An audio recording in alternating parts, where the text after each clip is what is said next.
5, 4, 3, 2, 1.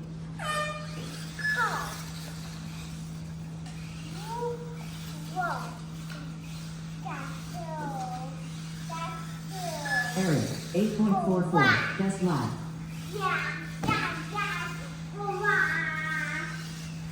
Area 7.80. Jesus. Second lap. Yeah. Hold on.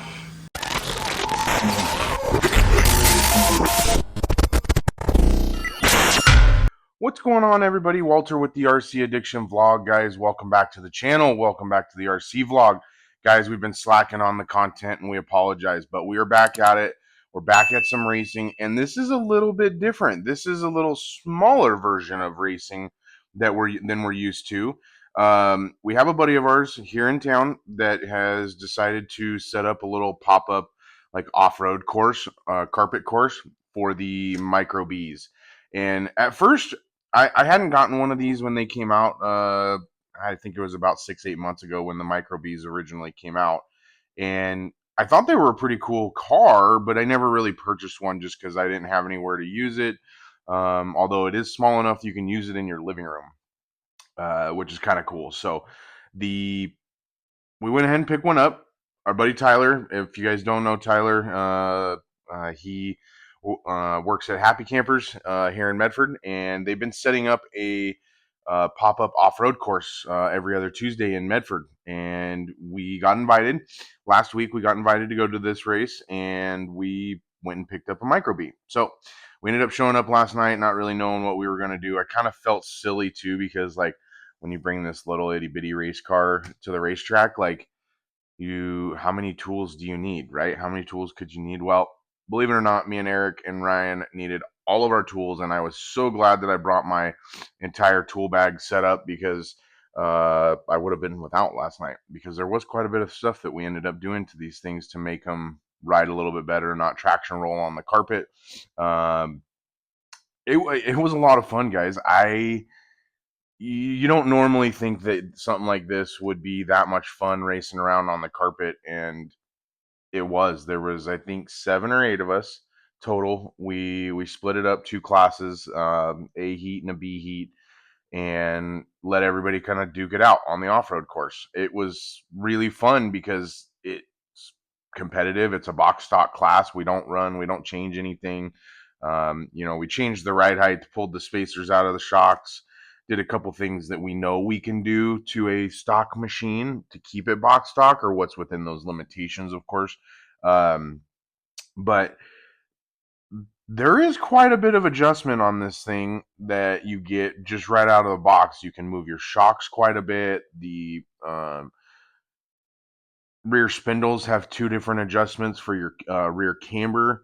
You also have front different shock positions up front as well, and which can really change the game in the way that these little cars ride. I mean, out of the box, they don't do too bad, right? You can realistically throw it right down on the carpet and start racing it. But that's not us. We had to do a little tweaking. Do a couple of speed secrets, if you will. That's kind of the name of the game anymore with RC racing, is you got to try and figure out how to be fast, especially in a box stock class.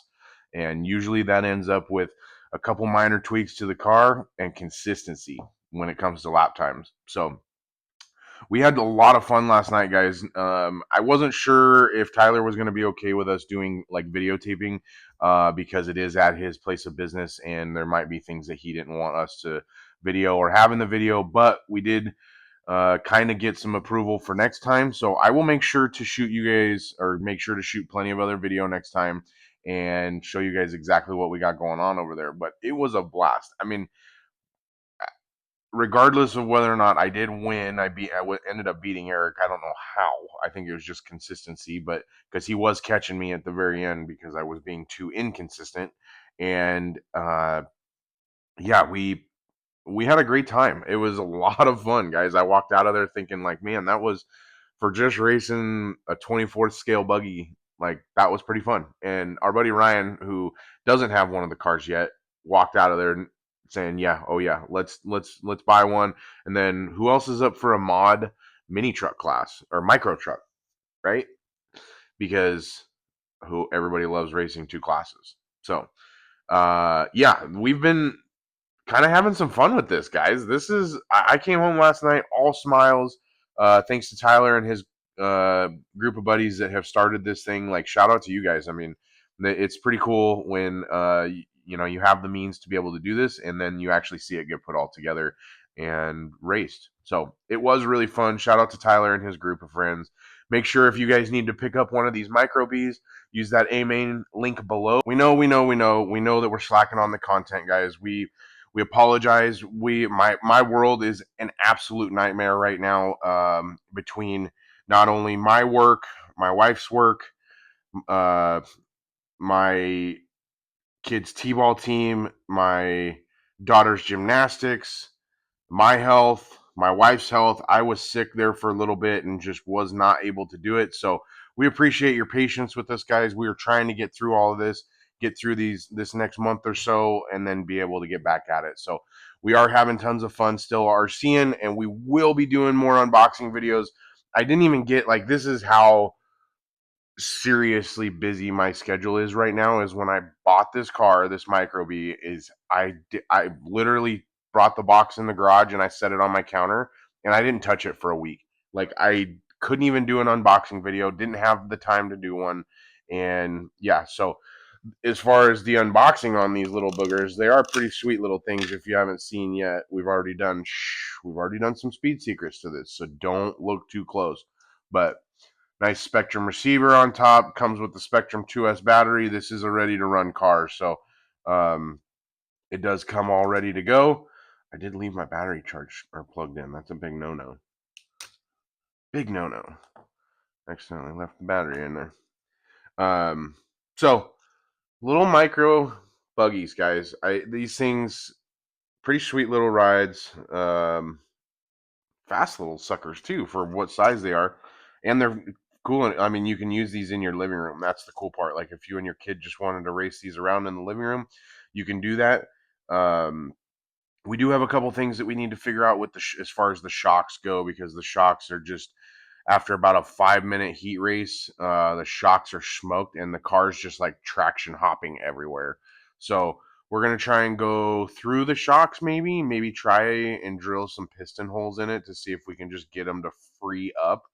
Because it's not like I'm really relying on what fluid is in it with just a little bit of travel and, you know, how small the car is.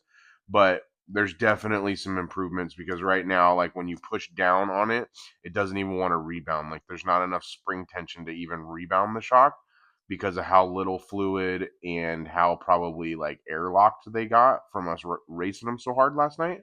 So we're going to try and diag that and get that all fixed up. The other big one that I did, which many guys don't know about this with these servo savers, is you glue that servo saver so that you don't have any like counter steer when you're coming through corners or coming out of corners or off of a jump, and when you're landing and trying to turn. Another speed secret there. So guys, hopefully you enjoyed this video. If you did, make sure you smash that like button below. And as always, guys, like I said, next time we'll get a little bit more footage for you from this, but we weren't sure if we were going to be able to record there or not, so we didn't take the chance. But yeah, we appreciate you watching, and as always, we will see you next time.